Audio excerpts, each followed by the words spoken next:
Pushpa impossible serial के सभी fans को मेरा नमस्कार। तो आज की कहानी कुछ इस तरह से शुरू होती है कि प्रार्थना जो है वो चिराग का हाल समाचार के लिए दीप्ति को फ़ोन करती है और दीप्ति से रिक्वेस्ट करती है कि वो चिराग का एक तस्वीर खींचकर उसके फ़ोन में भेज दे। और दीप्ति चिराग की चुपके से एक तस्वीर खींचकर प्रार्थना को फ़ोन में भेज देती है। साथ ही दीप्ति राशि को भी फ़ोन कर कर बताती है कि चिराग का हल्का फुल्का एक्सीडेंट हो गया है। राशि तुरंत दिलीप के पास से भागकर अपने भाई के पास आती है और खूब नाराज़ होती है। राशि के पीछे पीछे दिलीप पटेल भी आता है। राशि खूब नाराज़ होती है कि तू पैसा कमाने के लिए क्यों इस तरह के काम करता है, तुझे इस तरह का खतरनाक काम नहीं करना चाहिए। ये सारा कुछ दिलीप भी देख रहा होता है और दिलीप को देखकर फिर से एक बार अश्विन को क्रोध आ जाता है। लेकिन तुरंत अश्विन को याद आता है कि उसे क्रोध नहीं करना है और वो दीप्ति वाले ट्रिक को आजमाता है। दीप्ति ने उसे कहा था कि जब भी तुम्हें गुस्सा आए तुम दोनों हाथ की मुट्ठी को बंद करके, आंखों को बंद करके लंबी सांस लेना। और ठीक अश्विन यही करता है और कुछ ही देर में अश्विन का गुस्सा शांत पड़ जाता है। अब आगे के सीन में दिखाया जाता है कि चिराग को पुष्पा समझा रही है कि अब तू ये डिलीवरी बॉय का काम नहीं करेगा, मैं तुझे इस तरह की जॉब नहीं करने दूंगी। चिराग पुष्पा की बात यानी कि अपनी माँ की बात मान जाता है। अब पुष्पा पाटन जाने की तैयारी कर रही है, कुछ ही देर में उसकी ट्रेन है। वो दीप्ति को समझाती है कि मेरे पीछे में चिराग को कहीं आने जाने मत देना। काकू काकू जो है वो पुष्पा को दिलासा देती है कि अब तू सीधा पाटन जा, यहाँ की चिंता मत कर, यहाँ मैं और दीप्ति चिराग को भी देख लेंगे और पूरा घर भी देख लेंगे। तो फिर दीप्ति के ऊपर घर की जिम्मेदारी और चिराग की जिम्मेदारी छोड़कर पुष्पा जो है पाटन चली जाती है। अब आगे के सीन में दिखाया जाता है कि चिराग को दीप्ति और उधर अश्विन को भास्कर और आशावरी समझा रहे हैं कि जीवन में सब कुछ पैसा नहीं है। तुम दोनों भाई क्यों पैसा कमाने के पीछे इस तरह से अपने आप को गंवा रहे हो, अपनी शांति और सुख गंवा रहे हो।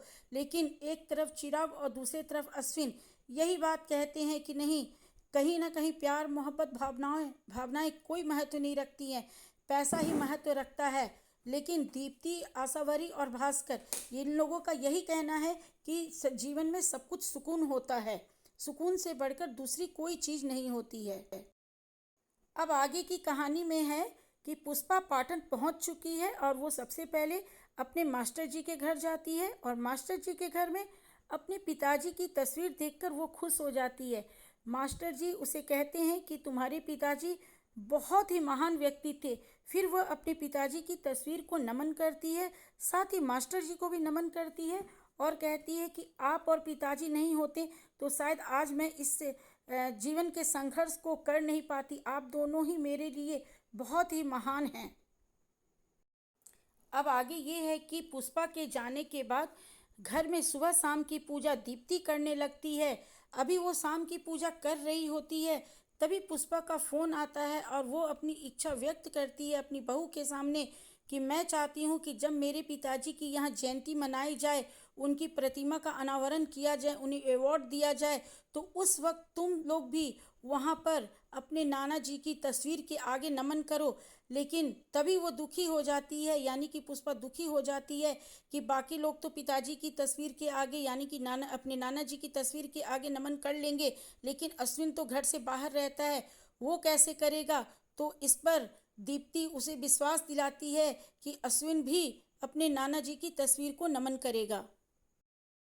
दूसरी तरफ प्रार्थना घर से तो निकलती है राशन का लिस्ट लेकर महेंद्र के दुकान पर जाने के लिए, लेकिन बीच ही रास्ते में वो चुपके से चिराग से मिलने जाने का बहाना निकाल लेती है और वो छुपते छुपाते चिराग के पास, चिराग के कमरे में चली जाती है, जबकि बापोद्रा उस पर नज़र रखे हुए है। जब बापोद्रा देखता है कि प्रार्थना महेंद्र की दुकान पर नहीं गई है, वो नहीं दिखाई दे रही है, तो उसे शक होता है और बापोद्रा भी प्रार्थना के पीछे चला जाता है। इधर यह सब कुछ अश्विन देख रहा होता है। अश्विन प्रार्थना और चिराग की मदद करने के लिए उन पर नज़र रखे हुए है कि कहीं बापोद्रा काका उन दोनों को कमरे के अंदर ना देख ले। इधर कमरे में आने के बाद चिराग को देखकर प्रार्थना बहुत दुखी होती है। उसे इस तरह घायल देखकर वो अपनी भावनाओं पर काबू नहीं पा पाती है और वो सीधे चिराग के गले लग जाती है और चिराग के गले लगकर खूब रोती है। चिराग उसे समझाता है और कहता है कि जब मैं सामने से मिलना चाहता हूँ तो मिलती नहीं है और अभी मुझे देखकर रो रही है। प्रार्थना उससे कहती है कि तू मेरी भावनाओं को मेरे तरीके से कभी नहीं समझ पाएगा।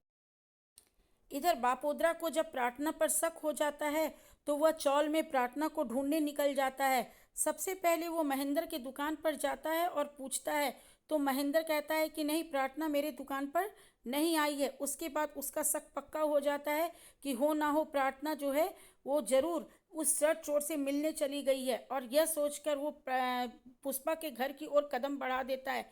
यह सारा कुछ अश्विन देख रहा होता है। वो सोचता है कि क्यों ना बापोद्रा काका घर तक पहुँचे, मैं उसके पहले ही प्रार्थना और चिराग को अलर्ट कर दूं और कुछ ऐसा बहाना करके बापोद्रा जब तक कि दरवाज़ा तक पहुंचता उसके पहले अश्विन जो है बाहर से कुछ ऐसी आवाज़ देता है जिससे कि अंदर कमरे के अंदर चिराग और प्रार्थना समझ जाते हैं कि ज़रूर बाहर बापोद्रा काका आ चुके हैं। और उसके बाद चिराग प्रार्थना को कहता है कि तू जल्दी से बाथरूम में छुप जा और जल्दी से प्रार्थना जो है वो बाथरूम में छुप जाती है।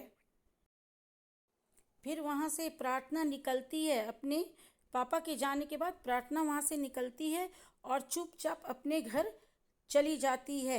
और इस पूरे काम में अश्विन जो है प्रार्थना और चिराग की पूरी पूरी मदद करता है क्योंकि वो उन दोनों के प्यार को समझता है और बड़ा भाई होने के नाते अपने छोटे भाई की मदद करता है क्योंकि उसे लगता है कि इनका प्यार सच्चा है। अब आगे की सीन में दिखाया जाता है कि पुष्पा पाटन पहुंचकर मास्टर जी के साथ अपने पिताजी के अवार्ड फंक्शन में जाती है और वहां पर फंक्शन के लिए जो पूरा सजाया गया है वहां पर की चकाचौंध देखकर वो काफ़ी खुश होती है। उस फंक्शन के जो ऑर्गेनाइज़र हैं वो वहाँ पर आते हैं, पुष्पा को भी प्रणाम करते हैं और मास्टर जी को भी झुककर प्रणाम करते हैं। यह सब कुछ देखकर पुष्पा को बहुत ही अच्छा लगता है। वो खुश हो जाती है कि मेरे पिताजी और मेरे मास्टर जी दोनों ही कितने पूजनीय हैं, कितने सम्मानीय हैं। पूरा गांव, पूरा पाटन इनकी कितनी इज्जत करता है। इधर दीप्ति सोचती है कि अगर मैं नाना जी की जयंती माँ के कहे अनुसार चौल के सामने सभी के सामने मनाऊं तो अश्विन भी शामिल हो सकेगा और इसलिए वो नाना जी की तस्वीर को एक टेबल पर रखती है और चौल के सभी लोगों को बुलाती है और इसी में अश्विन भी आता है और अपने नाना जी की जयंती में शामिल होता है और अपने नाना जी के तस्वीर के आगे नमन भी करता है, जिसे देखकर दीप्ति को बहुत खुशी होती है।